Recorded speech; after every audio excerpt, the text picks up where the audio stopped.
Um, I know the event that you came to attend is what we are today. However, seeing that you're in New York City, are there any takeaways that you have gotten since you've been here? As far as the eye can see, there are some. I will let you know what it is. But yes, there are things that I've seen that if I try to compare Georgetown with Guyana, it's no different. But I want to say thank you to the organizers of this event this afternoon. The march this morning was a beautiful parade we had this morning. The walk was very good. It is indeed a pleasure for me to be here. I want to give thanks to God first for bringing us safely on Caribbean Airlines here and for us on this march this morning. It is, I stand here a proud Guyanese woman to see our Guyanese people this morning coming out waving their flags, their bandanas, their kerchiefs, every single thing, showing total Guyanese togetherness. And that brings a warmth of more love, affection. And you know, in Georgetown, Guyana, we have a Ministry of Cohesion, and it tells me we are doing something more. It's bringing our people together. Because our motto is one people, one nation with one destiny. And it means that wherever you are, you're proud to be Guyanese and you come out and support Guyana.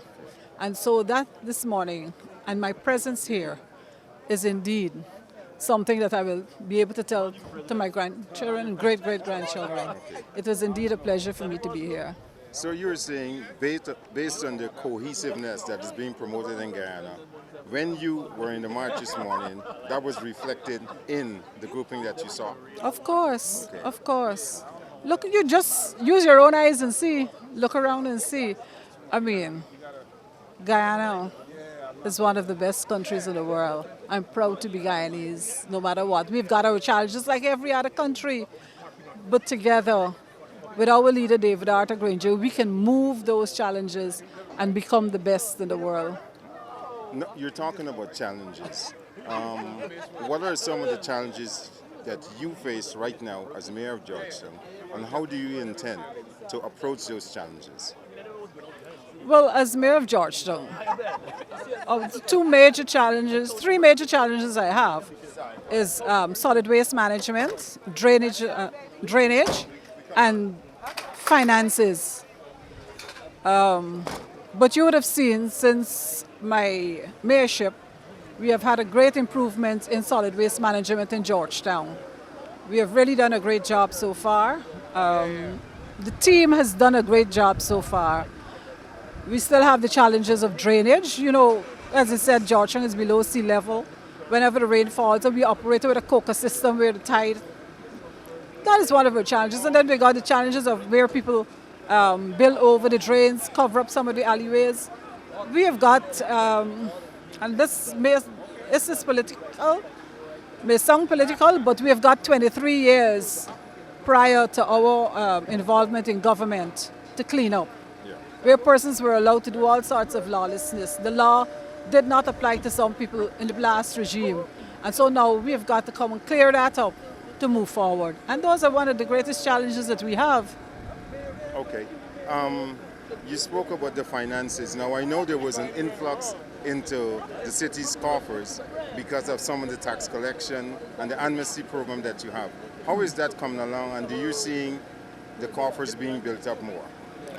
Well, there has been some persons coming in to pay during the amnesty.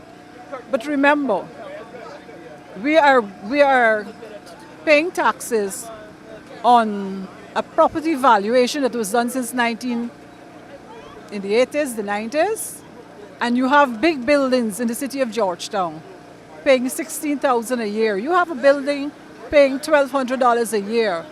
How feasible is it for you to pay $1,200 a year, which is $100 a day, a month, to do collection of garbage, make sure you have proper drainage, lights, markets, all of those things we provide.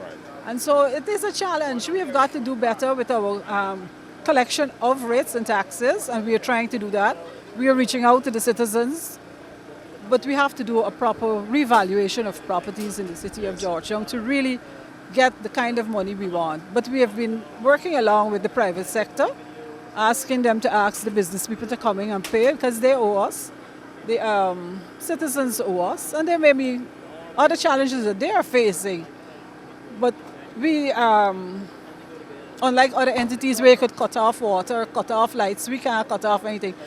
The judicial system for us in the court with property ratepayers is a long drawn out system, very, very long drawn out system.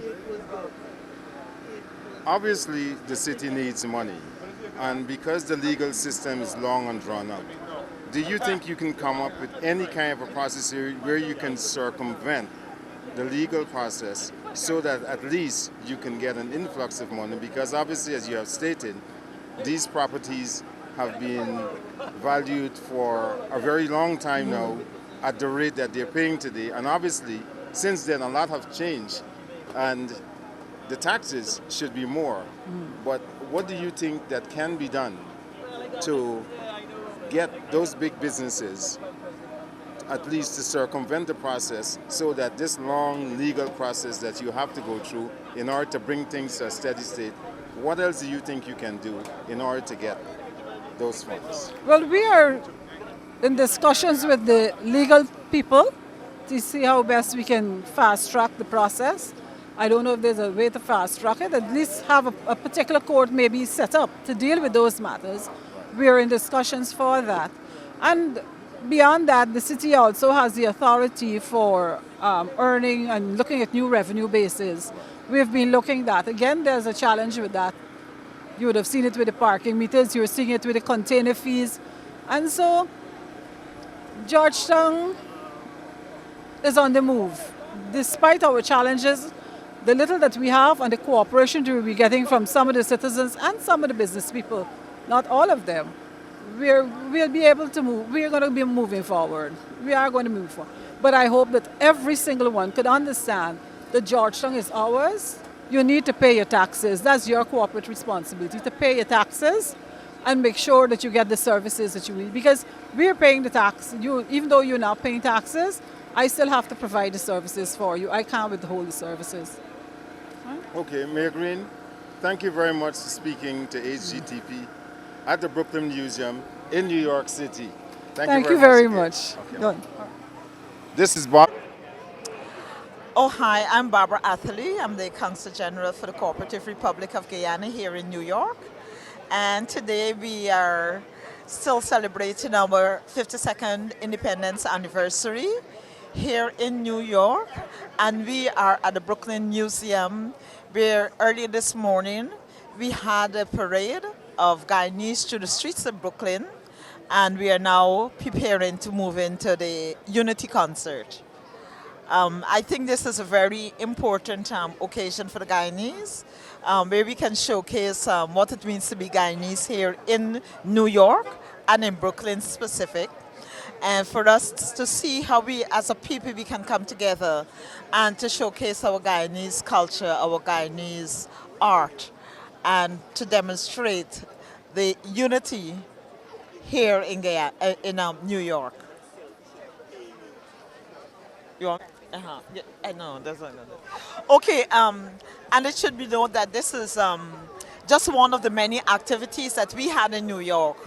We kicked off the celebrations of our 52nd independence anniversary with an interfaith service where we had the three major religions that are in Guyana coming together in a very, very united way at the York College to celebrate and to thank God for where He's brought us from and where we are now as a nation.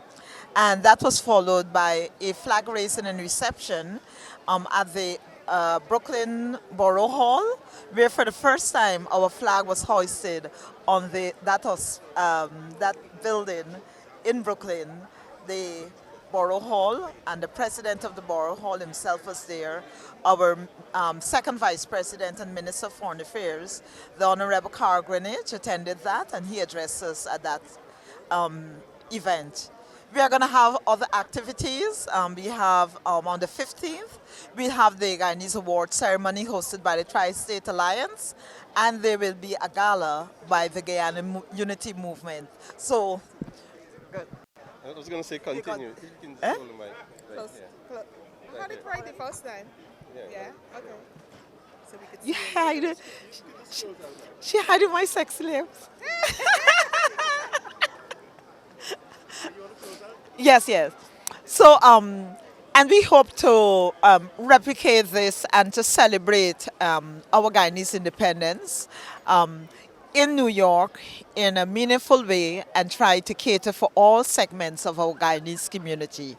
So we thank those who participated and those who organized to make sure that we represent what Guyana means to all of us here in the diaspora. Thank you.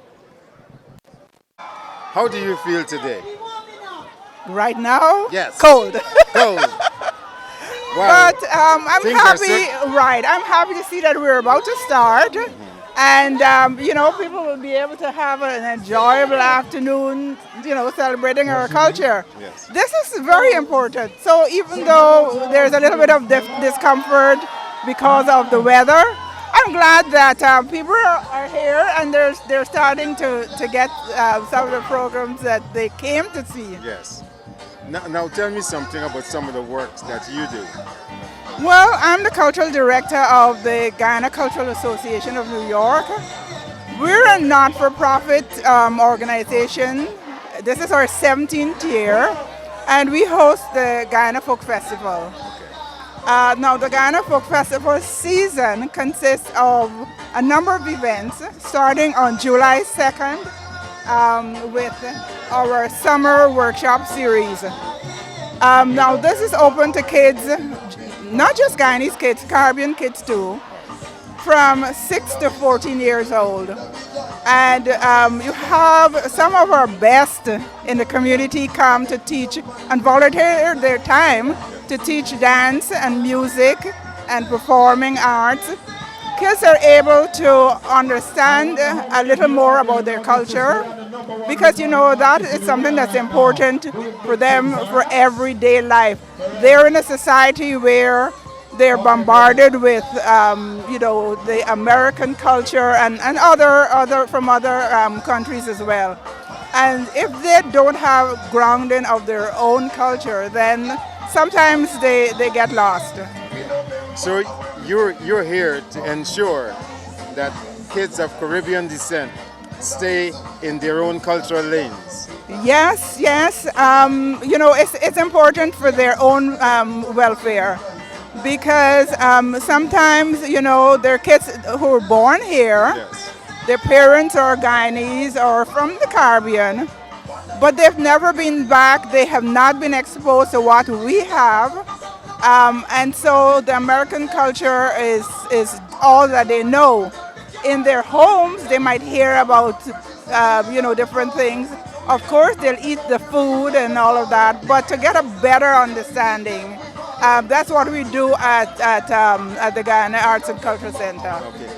Have you noticed the kids who were born here but are of West Indian parents, Guyanese to be specific, have you noticed if they have really embraced the culture of their parents during the work that you do? Well, yes, and there's one aspect that I'm going to mention.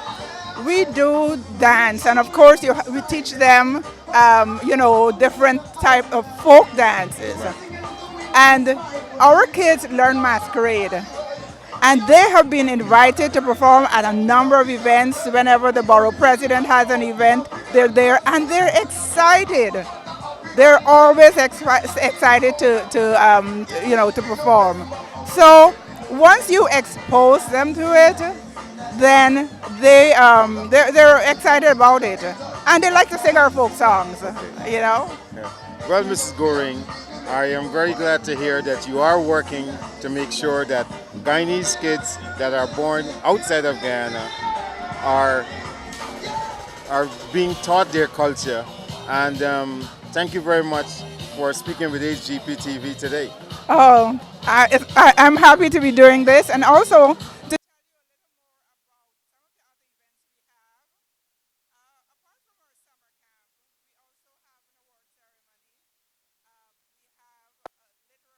symposium.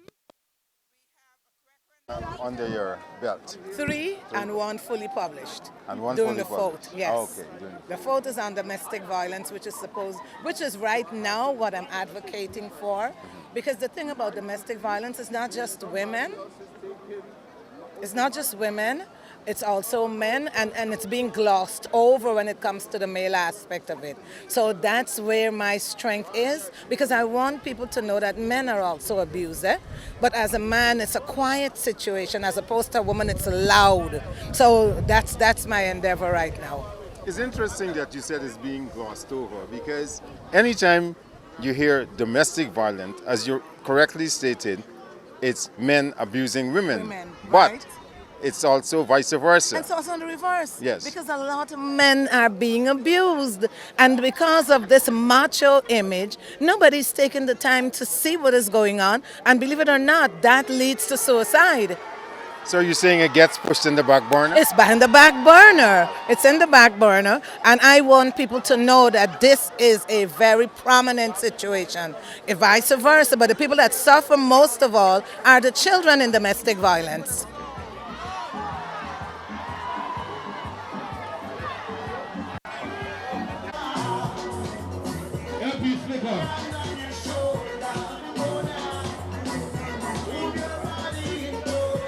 Yeah. Okay, Mayor Griffith, you're here at the Brooklyn Museum for the Guyana 53rd Independence Celebration. How are you feeling today? Well, it's fantastic. It's a great atmosphere. We're running a little behind time, but it's always a joy to connect with our fellow Guyanese, brothers and sisters. And of course, like I said, it's a fantastic atmosphere, and we're looking forward to a great show a little later this evening. Okay. By the way, it's very cold here. Well, cold for me, and those of us who travel in, and the Guyanese here are, I guess, accustomed to this. But of course, a very, very much enjoyable atmosphere. Well, I understand the weather may be cold, but the temperature in the crowd, I think, is warming up. So very soon you may be feeling some of that warmth. Yeah, definitely, definitely. Now, Mayor Gifford, I know you told me this was your second trip to New York. And obviously, you are the mayor of a very small town in Bartica compared to New York. But as a visitor to New York, tell me what you have seen in New York that you can use as a takeaway and leverage for Bartica. All right, let me first of all say this is my second trip in relation to the Guyana Independence celebration. Yes. And I want to use this opportunity to congratulate and, of course, wish all my fellow Guyanese well as we celebrate 52 years. Now, every trip to not only New York, but any part of the world, I always try to take back something. And I was happy that I was introduced to a team earlier today that will be working with us to ensure and, well, first of all, implement the smart city solutions. And that deals specifically with connectivity. As you're aware that in Bartica we have probably the slowest internet in Guyana. We're going to also will focus on mobility, which focuses on transportation. And we are presently doing the energy audits where transportation is concerned. So this move is very timely. And also we are moving towards having what I want to refer to as having Bartica registered as a healthy town. And they're also focusing on that in the smart city solution. So I think this trip is timely, this visit is timely. The information I've gathered so far, of course, will benefit my fellow Barticians. And we're looking in the next coming weeks to, of course, work with the authorities here to ensure that we implement as many steps as possible in relation to the smart city solutions. Now, Bartica is being touted as a town for tourism. Yeah. Have you made any sort of inroads since you're here in terms of promoting Bartica as a place to visit? Definitely, and that's a must because everybody that I meet, I mean, I don't know, probably like 2 billion people living here, Guyanese I'm talking about, but we always take the message of visit not only Guyana, but when you come to Guyana, visit Bartica. And I think the last project that we did, the Waterfront Development Project, would have captured the attention of most Guyanese out here, and most of them would like to see what's happening, and they're very impressed with the project. So we're using that and other initiatives to bring fellow Guyanese back home. But the Waterfront Development Project is connected back to Regatta, which is an annual event in Bartica. Well, I would say it's connected to our tourism package because it entails developing the entire waterfront area. So now we've completed the boardwalk to say we have other projects that we need to implement within the coming year. So in the next few months, you're going to see a number of other projects being implemented. Not necessarily for Regatta, because Regatta is just one time a year. And we don't want to invest hundreds of millions of dollars just for one activity. So over every month of the year, we're looking to have activities that will bring people to Bartica and, of course, push our tourism package. Well, that's what I was trying to make the connection. I know Regatta is directly connected to the waterfront, but I really want to know, you spoke about other projects. What other projects you have that you think outside of the waterfront that you think will draw people to Bartica? Well, we have a great tourism package, of course. We have a number of resorts. We have Baganari, we have Arawai, and we have some other small resorts around the township to see. And persons visit us every Saturday and Sunday. We have teams coming in and who enjoy our waterways. Marshall, the rapids at Marshall Falls. We have the White Waterfalls, and we even have the Tipiru Falls. All in all, Bartica is a great package by itself, tourism package. Lots to see, lots to do, and of course, being strategically located by the Essequibo, Cayunia, Mazruni River, make us the ideal location for tourism. So, like I said, over the last few months, you would have seen a number of individuals visiting Bartica, and I'm talking about Guyanese, locals. And that's a good start for us, and we want to build on that. We need to develop an appreciation for what we have. We find that Guyanese travel all over the world, but they don't travel internally. So we're building a package and putting together a package that is affordable and one that we know that our locals can enjoy. Now, when the locals enjoy the package that we have to offer, we know that they will communicate that, take the message out to the fellow Guyanese and the world at large, and we'll have others coming in. So all in all, I think we're doing well. There's lots of room for improvement. For example, we're not satisfied with our transportation sector. We have to work on that. We need our boat captains and so forth to be more courteous, to dress properly. We need our restaurants to step it up and put together better packages for our visitors. And we need more rooms. We don't have enough rooms in Bartica. So it's a work in progress. While we are satisfied with the progress made, we acknowledge that we still have a very far way more to go. You are indeed the first mayor of Bartica because it just became a town. If you can score yourself, how do you think you're doing at this point in time? Well, interesting. We did an evaluation a few weeks ago, and we would just want to go just over the little halfway mark. We put ourselves at 6. Of course, That's on a scale of 1 to 10. On a scale of 1 to 10, right? Of course, when local government elections comes around later this year, we'll definitely give ourselves a score of 10. But it's a work in progress, and like I said, it comes with a lot of frustration. It comes sometimes you get